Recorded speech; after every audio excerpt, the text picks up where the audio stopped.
What is up, everyone? Welcome back to another episode of the Fantasy Show. Hope you guys are doing well. We're going to be looking at continuing our projection series, all 32 teams. We're going to be looking at the Cleveland Browns in this one today. I will post in the comment. You guys can check out the playlist. I've already covered the entire AFC East, the entire NFC East, and two teams out of the AFC North. So we're going to continue finishing that, and I'll probably get the Steelers uploaded tonight as well. So check that out. What we're going to do is we're going to kind of look at a 2023 review. We'll talk the quarterbacks, running backs, receivers, and tight ends for this year's Cleveland Browns. And I do want to note, if you guys are new to the Fantasy Fellowship, definitely like the video, subscribe. It helps the channel grow. If you guys are interested in, redraft content, best ball content, I don't do a lot of Dynasty stuff, but I do talk Dynasty every now and then. Check out thefantasyfellowship.com. We are running a membership program this year. $10 a month gets you access to the Discord, gets you access to all my projections, which I'm showing you guys the preliminary numbers today, but just a ton of stuff on this page here behind the paywall. Advanced data studies, dynasty rankings, rookie rankings, my best ball content, and more. So check it out. Without further ado, let's open up the projection document, and we're going to talk some Cleveland Browns here, guys. So, again, these are just preliminary projections. As I record this, it's June 24th. So, we got about a good month or so until teams start reporting for training camp and we get some activity going on. But overall, I'm kind of excited about the Cleveland Browns because they're kind of an unknown. You have, I guess, the 2023 review from the Cleveland Browns. Nick Chubb gets hurt. Deshaun Watson gets hurt. Amari Cooper still playing really well. Joe Flacco comes in, and, they use a plethora of running backs to kind of, clean up for Nick Chubb. So it was an interesting year. They were fine on offense, despite losing Nick Chubb and despite losing Deshaun Watson. They actually found ways to compete. But their completion percentage was the worst among Kevin Stefanski's career with Alex Van Pelt there, who now is gone. They have the new offensive coordinator from Buffalo. Ken Dorsey is there. But his lowest completion percentage for Stefanski's offense in the last 4 seasons. But it was also his most passing attempts by a mile, like 624 passing attempts, up from 540, up from 520, and 501. So I don't think we're going to see the 600 passing attempts this year again. Again, a lot of that was maybe Joe Flacco, reasons. But either way, I expect that number to come down a little bit in 2023. Passing yards, it was a career high for Stefanski. So despite the bad completion percentage, he did have his best passing yardage output. But he also had his lowest yards per attempt, and it's gone down a little bit each year since his first season in 2020. Touchdowns were fine, 24 touchdowns, 23 interceptions though. A lot of interceptions from a plethora of they had 5 quarterbacks play for them last year, so it was a kind of a rough year. But despite more passing attempts than ever before in the Stefanski era, you would have thought it would be way less rushing attempts. But this team ran a lot more plays than they usually do. It was the most plays they ran in the Stefanski era, 518 rushing attempts. Total plays-wise, like starting back in 2020, they had 996 plays, then 1,005, 1,072, and last year, 1,142. So a lot of plays were ran from this team last year. So that led to 518 rushing attempts, just over 2,000 yards, which was the fewest in the Stefanski era. Obviously, Nick Chubb gone, that's going to happen. It was also the lowest yards per carry, the lowest touchdowns, rushing touchdowns, and the most fumbles in the Stefanski era. So you have kind of a mixed bag of things where, hey, they did throw the ball a lot. They didn't throw it very efficiently. They didn't throw it downfield very far. And the run game did suffer quite a bit without Nick Chubb. But, hey, you're getting Deshaun Watson healthy. You're getting Jameis Winston as his QB2. Some nice security there. I like that quite a bit. And then we'll see about Nick Chubb coming back from injury. I'm not sure where he's going to come back into the fold, but we'll talk about that when we get there. But overall, 2023, for them to go 11-6 was super impressive. That defense is awesome. We know that it's one of the best defenses in the league. But, man, if you told me a team's going to lose their starting QB, their starting maybe future Hall of Fame All-Pro running back in the same season, and they're going to win 11 games, like that's pretty impressive. And it's tied for the most wins in the Stefanski era. So I just want to shout out. I think he's a really good coach. I'm not sure why they moved on from Alex Van Pelt. I can't remember where he went, but he is elsewhere now. And Dorsey coming from Buffalo, I think that could be a nice fit with Stefanski here, who does like to run the ball almost to a 50-50 split, but he'll lean a little bit more pass, maybe 52-48% pass. But either way, 2023 review, I think there's some positives there. They regressed in some areas, but I think there's a lot to build on, and hopefully these guys can stay healthy. So let's move into the 2024 projections, starting with quarterback Deshaun Watson and Jameis Winston. Obviously, Watson's coming back from a shoulder injury. He's been kind of mysterious all offseason and OTAs. He kind of throws a little bit, doesn't throw too much. They're kind of being very coy with him. But that's good. I think they're easing him into it. They want to get him ready for training camp in late July, August, making sure he can throw and ramp up during that period. So Watson, for me, I have him throwing 480 passing attempts. I have Jameis Winston at 100 passing attempts, which is 3 or 4 games in this offense. So I'm giving Watson 13, 14 games just because I'm kind of unsure on that shoulder, which does lower his overall standing in my quarterback rankings. But if he does play 13, 14 games, you're getting a solid quarterback. I have him going for about 3,200 yards, 21 passing touchdowns, 11 interceptions, and then I do have him rushing the ball a bit. And I might be kind of downselling his rushing ability. 65 rushing attempts, 315 yards, 4.85 yards per carry. Pretty nice. He was at 5.46 last year, and then 2 rushing touchdowns and a fumble. So overall, I do like Deshaun Watson. If I look at what his numbers are, like I'm giving him 233.7 fantasy points. And if I do just, divide that by 13 games, that's about 18 points per game, which is pretty nice. So I feel like I'm kind of sandbagging some of these numbers just because we haven't seen prime Deshaun Watson since before the Texans thing. So he hasn't looked like himself in the last couple seasons. He sat out all that time, his shoulder injury. There's just been a lot of clouds surrounding Deshaun Watson. But what I like about what they did here is they grabbed Jameis Winston, who is a better fit for this offense than I think Joe Flacco was. Because like you go from Deshaun Watson to Joe Flacco, that's why the passing attempts spiked last year, because they're basically tossing the ball 45 times a game. With Winston, you don't really want to do that. You still can kind of run the same offense, and Winston has that deep ball ability to make the safeties in the coverage sit back a little bit, and they have to respect his deep ball, and they can run the ball a little bit. So I do like that. It's more of a similar play style, I think, from Watson and Winston than versus Watson and Flacco. So I do give Winston 3 or 4 games here, fine stats. If anything does happen to Watson, we're going to be calling up Winston on the waiver wire, especially in Superflex leagues. If there's going to be a time at some point where we're going to be talking about Winston being a stash on the waiver wire just in case Watson gets hurt, yada, yada, yada, something like that. So not really drafting Winston in best ball, but I do think, at some point we could see him, whether it's for injury concerns or if the season kind of goes amok, we'll see what happens. But let's look and see where I have these guys right now. I do have Deshaun Watson really low, QB 25. But again, like I mentioned, if I just kind of quick do this, and I'm just, let me just do a points per game kind of spread here. I'm just going to divide these numbers here by about 15, and we'll see what we can do. Why didn't that work? Okay, so,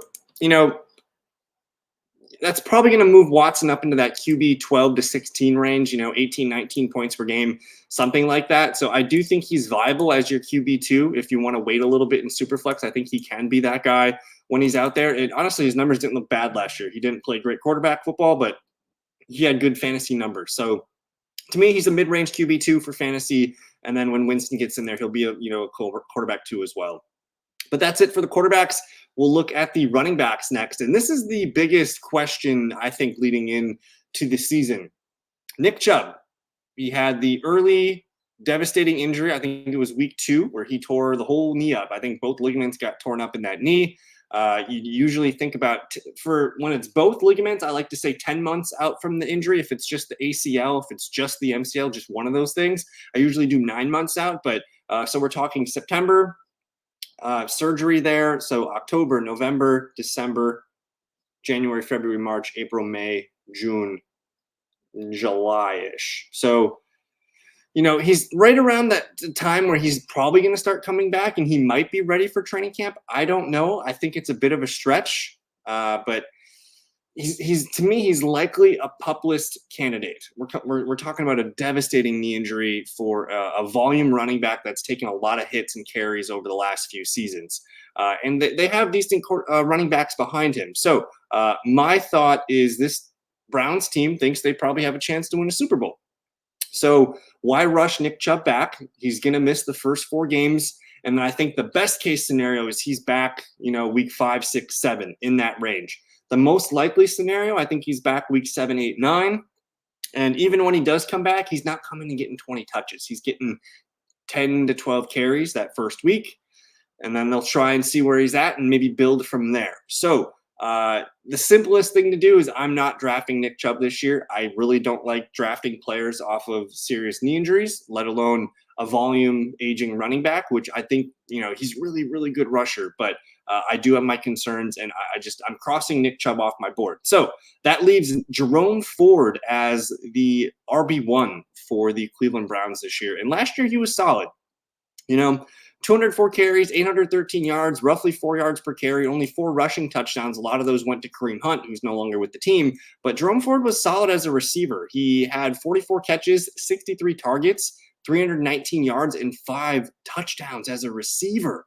That's outstanding. So you have a competent back here who's for sure starting the first 2 months of football, basically, and he does have a chance to hold on to that starting job if he proves that he deserves the starting job over a recovering Nick Chubb. So to me, Jerome Ford numbers, I have him at 185 rushing attempts, 815 rushing yards, 6 touchdowns, a fumble. We also have 37 receptions, 50 targets, 255 yards, and a touchdown. So less output than last year, which this feels like a floor. Like I have 100 rushing attempts in there for Nick Chubb, which I feel to me feels aggressive. Like I don't know if he comes back week 10, is he going to get 100 carries? Hell no, he's not getting 100 carries. He's gonna be lucky to get 75 carries if he's out that late. So the way that I'm looking at this is Nick Chubb. Probably not a guy I'm drafting in any format this year. I want to target Jerome Ford while he's in the 9th, 10th round of best balls and redraft leagues right now. And then I actually think there's value for Deonta Foreman, who we've seen play very well, whether it's for Carolina, Chicago. He had spurts last year as like a bruising, goal line back, 95 rushing attempts for me, 415 yards, 2 touchdowns, and some receiving work there. I do think you're going to see Jerome Ford be the starter week 1. Deonta Foreman is going to be the RB2, but they're also going to mix in Pierre Strong, who probably is one of their kick returners and special teams aces. I think that's why they traded for him. He's going to mix in every now and then. So their top 3 backs, I think, week 1 are Ford, Foreman, and Pierre Strong. And who knows, maybe Naheem Hines makes this team and carves in some third down work. So there's a lot to unpack here with this running back room. I'm taking Jerome Ford, though, round 9, 10 when I can. He's more of a round 9 guy. I don't really see him in the 10th round, but the round 9 looks really prime for him. Sometimes he dips into the 10th. And then maybe a late stab on Foreman, but he's really only half a season unless you really think Nick Chubb's not going to play. But I'm bracing for that Nick Chubb placed on camp PUP. I don't expect to see him in training camp until the middle to late end. Maybe that's, best case scenario. So a lot to unpack there, but I think the easy thing to do is to draft Jerome Ford right now, who we know is healthy, and he's going to be the RB1 week 1. He comes in as my RB22. Or actually, never mind. Let me hit my PPR button here. In a full PPR format, he's my RB25. So I think, if you want to punt it at RB, he can be your RB2. He does look best as your RB3 in best ball. And if you go down a little bit farther, I got Nick Chubb, RB55. I got Deonta Foreman, RB60. So again, not really drafting Nick Chubb, but that's enough running back talk. We'll look at the wide receivers next. And it's an interesting group. You got Amari Cooper, Jerry Jeudy, Elijah Moore, Cedric Tillman, Jamari Thrash, and David Bell. They added Jamari Thrash in the draft this year. Cedric Tillman back for year 2. I like Elijah Moore in this offense a little bit. His second year, with the Browns. But the big get was trading for Jerry Jeudy and then paying him a really nice contract for honestly not a lot of production in Denver. So your top receivers are in 2 wide receiver sets. It's Cooper and Jeudy. In 3 wide receiver sets, it does sound like Cedric Tillman's going to be on the field more than he was last year. So my numbers, I have Elijah Moore and Cedric Tillman kind of rotating at our wide receiver 3 and 4. Tillman's more of your prototypical outside vertical boundary type receiver. Elijah Moore, kind of your gadgety guy. He can do some, jet sweeps and motion in middle of the field and quick hitting plays. Either way, I don't think either one's going to really matter for fantasy unless one of them gets hurt, because they're going to be splitting wide receiver 3 duties. But you have Amari Cooper at the top of the list. I have him at 72 receptions, 125 targets, a little over 1,000 yards and 7 touchdowns.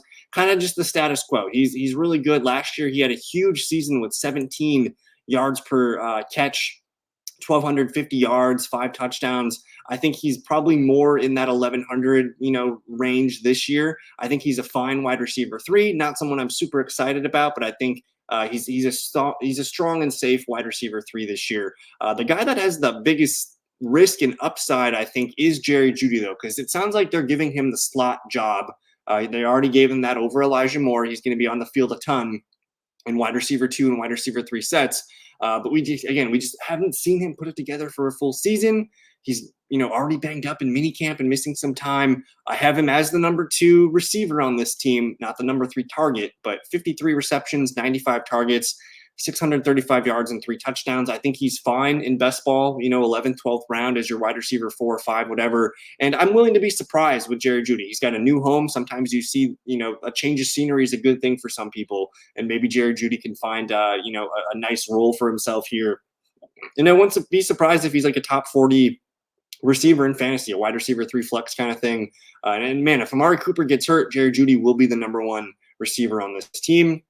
I mentioned before, Elijah Moore and Cedric Tillman are going to rotate. I think when they're doing, gadgety plays, that's where you're looking for Elijah Moore. When you're looking for someone to stretch the field, that's Cedric Tillman. So I kind of have them both around 50 targets. Elijah Moore, a few more receptions just because he's short, area of the field kind of stuff. But I like both guys. I like Tillman a little bit more because I think he's the guy that's more likely to score you 20 points. Elijah Moore is going to get you a lot of 8s and 9s, but Tillman, when he scores, he's going to score on a big play. So best ball, I draft Tillman. I'm kind of ignoring Elijah Moore. And then Jamari Thrash is just kind of not something I'm interested in. I think he's an interesting deep play threat. He's kind of like a Tutu Atwell version. But we'll watch more in training camp there. But huge thing to watch, though. Training camp battle, wide receiver 3. Let's continue to watch that. David Bell still hanging around. But that's enough on the receivers. I will just let you guys know where I have them ranked real quick. Amari Cooper, wide receiver 28. Again, solid wide receiver 3. If I scroll on down a little bit, I'm pretty low on Jerry Jeudy, honestly. I got Jerry Jeudy at wide receiver 70. And a lot of that is because I think David Njoku is the number 2 receiver on this team. So we'll talk about the tight ends here. David Njoku really came on strong at the end of last year, and he was arguably a top 5, top 3 tight end last year. Career year across the board, 81 receptions, 123 targets, 882 yards, and 6 TDs. I think David Njoku has arrived. I'm ranking him as a top 10 tight end. He could be a top 5 tight end, especially if Deshaun Watson has a good rhythm with him. I don't have him setting career highs in all of his numbers. I do have him tying his touchdowns, but I got him at 73 receptions, 105 targets, 815 yards, and 6 touchdowns, in large part just because the Joe Flacco effect. I think you have to peel back some of the passing attempts and things last year that made them go pass heavy. So I still like David Njoku a lot. I think he's going to be a tight end that gets you 10, 11, 12 points per game. Most games here, he's got a really good chance at a touchdown every week. And again, the lack of Nick Chubb means I think they're going to be passing the ball a lot in the red zone as well to set up the run. I'm all in on David Njoku. I think he's a great pick. He sometimes falls into the 9th round.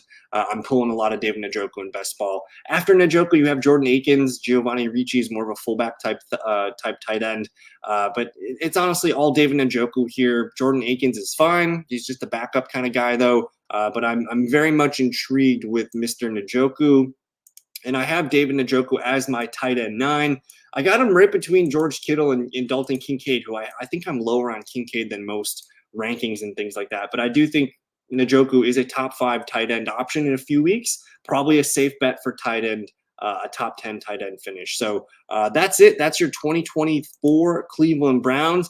I think it's an interesting year. We'll do the final review here on the Browns. I think you're looking at a bounce back year for the Browns and this offense. We know the defense is really good. I'm banking on the quarterback play improving. 56%, basically 57% completion last year. I have that up to 62% with Watson and Winston. I have their yards per attempt going up. I have the highest yards, passing yards in the Stefanski era. I have them at 24 touchdowns. I have them improving on their rushing mark last year. They're still not going to be the best version of the Browns because Nick Chubb's not there, but they're going to run the ball more effectively, I think, and they're going to be able to move the ball. So I have them.